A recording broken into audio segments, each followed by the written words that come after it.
I spent 6 months hating myself because I couldn't clear out my house as fast as the people I saw on YouTube. I'd watch someone declutter an entire garage in a weekend, and then I'd look at my own basement, where I'd been working for 3 months and barely made a dent, and I thought, what's wrong with me? Why am I so slow? Why can't I just do this? And then, one day, it hit me. I'm 67 years old. I've lived in this house for 35 years.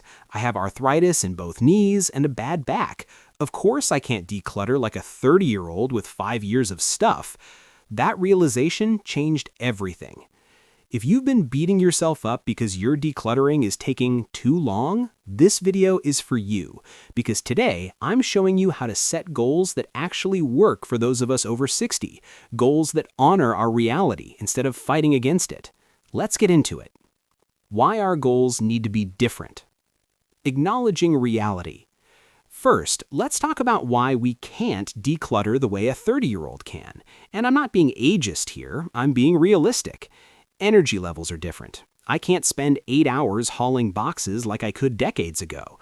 After about 2 hours of physical decluttering, I'm done. My back hurts, I'm tired, and I need to rest. And that's normal. We have more stuff. A 30-year-old might have lived in their home for 5 years. I've been in mine for 35 years. That's 7 times more accumulation, 7 times more decisions to make. Of course it takes longer. Every item has history. When a young person tosses a sweater, it's just a sweater. When I look at a sweater, I remember buying it for my daughter's college graduation, how proud I felt that day, her smile when she walked across that stage. That emotional processing takes time and energy. We might have physical limitations, arthritis, bad knees, reduced mobility. These are real factors. If I can't easily get to the attic or crawl around on the floor sorting boxes, that changes what I can accomplish in a day. The comparison trap. I see videos of people doing whole house decluttering in a week, and I used to feel like such a failure. Why was it taking me months?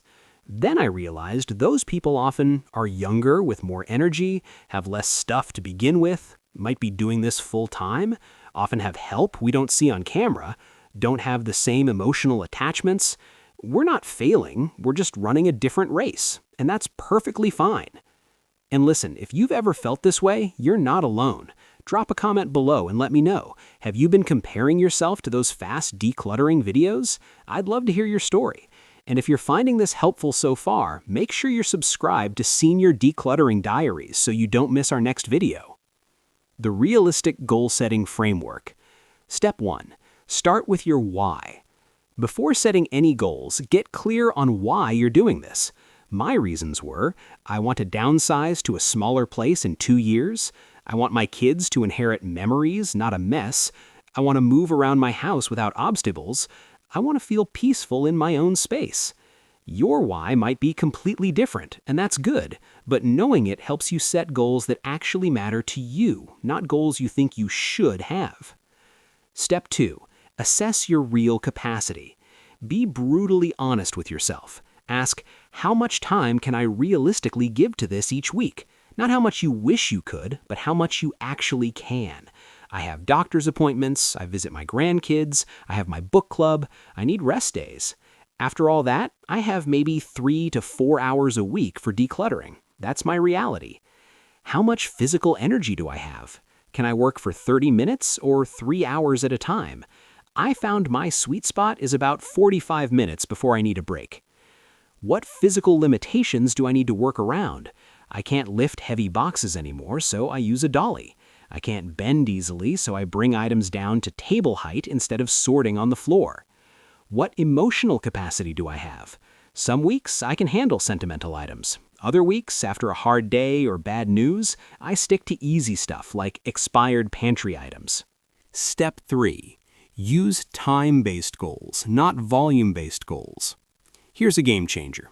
Instead of saying, I'll clear out the entire basement, say, I'll work in the basement for 30 minutes on Tuesday and Thursday. Instead of, I'll donate 100 items, say, I'll sort 1 box each morning for a week. Why? Because we can control time, but we can't always control how fast we make decisions. Some days you'll fly through things. Other days, one drawer will take your whole session because every item needs thought. Both are okay when your goal is time-based. Step 4. Break big goals into tiny milestones. Let's say your big goal is declutter the bedroom. That's overwhelming. Break it down. Big goal, declutter bedroom. Too vague. Medium goals, declutter closet, declutter dresser, declutter nightstands, declutter under the bed.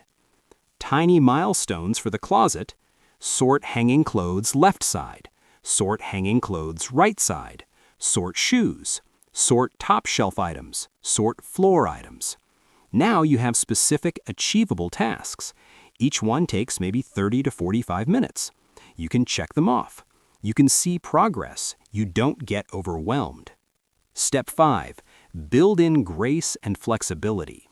This is crucial. Life happens. You'll get sick, your grandkid will have a crisis, the holidays will come, you'll just feel tired some days.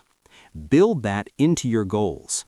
I plan for 3 decluttering sessions a week, but I only commit to 2. If I do 3, great, bonus. If I only do 1 because life happened, I didn't fail. I'm still making progress. Also, give yourself permission to adjust goals. If something's not working, change it. I started thinking I'd declutter the whole house in 6 months. Then I realized that was making me miserable and rushed. I changed it to 18 months. Suddenly, I could breathe again. Step 6. Celebrate small wins. We're trained to only celebrate when everything is done, but everything might be years away. Celebrate the small stuff. You sorted 1 drawer? Celebrate. You donated a bag of clothes? Celebrate. You made 3 decisions about items you've been avoiding. Celebrate. I keep a wins journal. Every session, I write what I accomplished. On hard days, I flip back and see how far I've come. It's incredibly motivating. In fact, I want to know, what's one small win you've had recently in your decluttering journey? It doesn't matter how tiny it seems. Share it in the comments below. Let's celebrate together. And if you haven't already, hit that subscribe button for Senior Decluttering Diaries. We're building a community of real people doing real decluttering at a real pace. Real examples from my journey. My actual goals, not Instagram goals. Let me show you my actual goals because I think this will help. Unrealistic goal I started with was clear entire house in 3 months. What actually worked was declutter 1 room every 2 months, giving myself 18 months total for the whole house. Unrealistic goal, donate 50 items a week. What actually worked was work on decluttering for 90 minutes twice a week, whatever that accomplishes. Unrealistic goal, finish mom's stuff by her birthday. What actually worked was sort 1 box of mom's things per month, and it's okay if I need more time. See the difference? The first ones set me up for guilt and failure. The second ones set me up for sustainable progress. Month-by-month progress example. Let me show you what realistic progress actually looks like. Month 1, sorted my junk drawer, 1 kitchen cabinet and bathroom under sink, donated 2 bags. Month 2, got sick for 2 weeks, only managed 1 closet section, donated 1 bag. Month 3, on a roll, did whole linen closet, medicine cabinet, and started bedroom closet, donated 4 bags. Month 4, holidays happened, only did minimal maintenance. That's okay. The point is, it's not linear. Some months you do more, some less. But looking back over 6 months, I'd made real progress. That's what matters. What success looks like at our age. Success isn't completing everything in record time. Success is making steady progress without burning out. Not giving up when it takes longer than expected. Being kinder to yourself than you used to be. Creating systems you can actually maintain. Making thoughtful decisions instead of rushed ones. Keeping your health and well-being as you declutter. Quick tips for realistic goal setting. Here are my top 5 tips. Number 1, use a timer. Work in 30 to 45-minute chunks. When it goes off, you can stop guilt-free. Number 2, schedule decluttering like appointments. Tuesday, 9 a.m. to 10 a.m. Treat them as non-negotiable with yourself. Number 3, track progress visually. I use a simple chart where I color in each area as I complete it. Seeing those colored sections grow is motivating. Number 4, have an accountability buddy. My sister and I text each other what we accomplished each week. No judgment, just support. Number 5, remember, done is better than perfect. A room that's 80% decluttered and livable is better than waiting for perfect and living in chaos. Friends, I wish someone had told me this when I started. You don't have to do this fast. You don't have to do it like everyone else. You just have to do it in a way that works for you.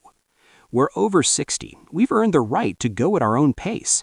We've earned the right to take breaks, to change our minds, to prioritize our well-being over some arbitrary deadline. Set goals that honor where you are right now, in your life, in your energy, in your journey.